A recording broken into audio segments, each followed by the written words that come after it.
We're going to give this a try. I've never done this before, but I am going to weld the differential on this DYS 4500 Craftsman lawn tractor, and going to videotape it. Never have done any of my projects before, but we'll give this a try, see if you like it. If not, whatever, I really don't care.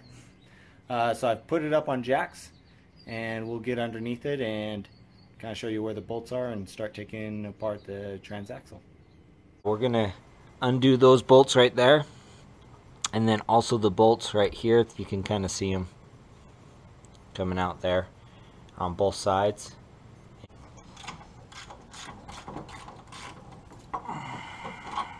So got that side loose, so I'm just trying to be a little bit careful. Now it's just hanging on to this bolt right here and one bolt on that side, but I have it all disconnected on the top. Okay, to give yourself a better view of the bolt that I had taken off but didn't really pull out the gear selector, that was this bolt right here, but this didn't pull out quite as easy underneath, so I just undid that bolt. So I'll just put that back right in there for right now so I don't lose it.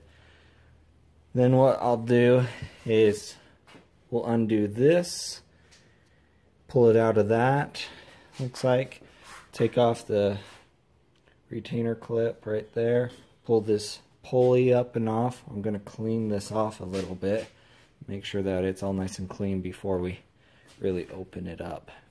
This is the Spicer 402723 model, or it's the 6800.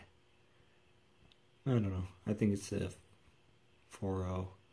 We'll double check, but yeah, this is all from 2007, so I doubt that this has been serviced at all. So this will be good for me to rip it open and at least service it at the same time that I'm welding up the diff. Cool, so I got it all cleaned up. I got all the oil out and everything. So right now it is open, so I can hold this side and it doesn't move, but this side does. Or this side, I can hold this side, the left side, and turn it, and it doesn't move. So right now what I'm going to do is I'm going to turn it, see if we can't get the light in here.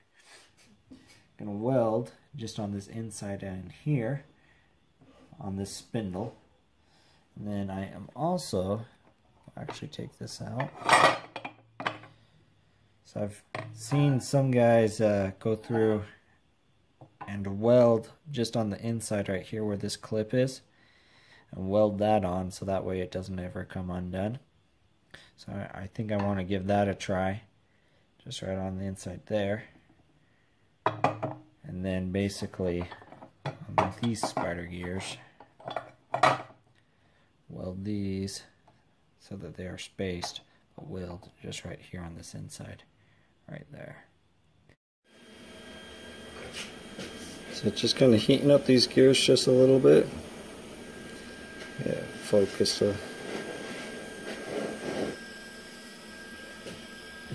That way we can get them welded.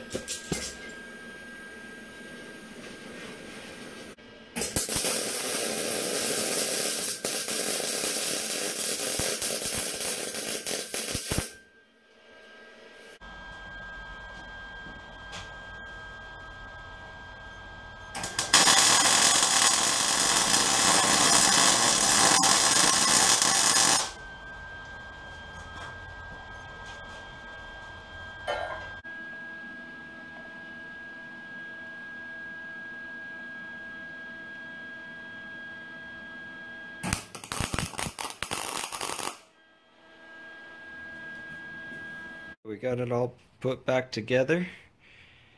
We can kind of turn this So basically this is where the pinion gear would be.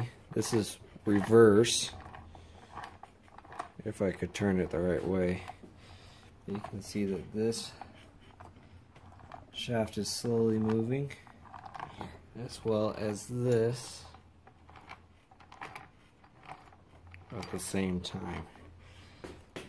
Let's take a look in here. You can see that I welded just right on the inside, and I also welded the gears to the axles as well. Note, just be patient, play with it, because I actually took the shafts out and I welded this on without really measuring or keeping track of anything, and it turned out that there's only one way that the gears would mesh up without making this jump out of its slot when everything was rolling. But they are locked, both sides. So I'm gonna throw some gasket seal around the edges and put it back together. So we got it back together. Got all the bolts tightened down around the side. Just kind of a dry run. I'm going to let it dry, the gasket dry, before I put the oil in. It says 10 ounces of this oil, so we'll see. But yeah, you can turn the input pinion, and both axles are turning at the same time, even when you put stress on the other one. So it's all locked up, and we'll get it back on the tractor and see how she goes. Appreciate it, and thanks for watching. Hope you liked it, and leave any comments if you so choose. Thanks for watching.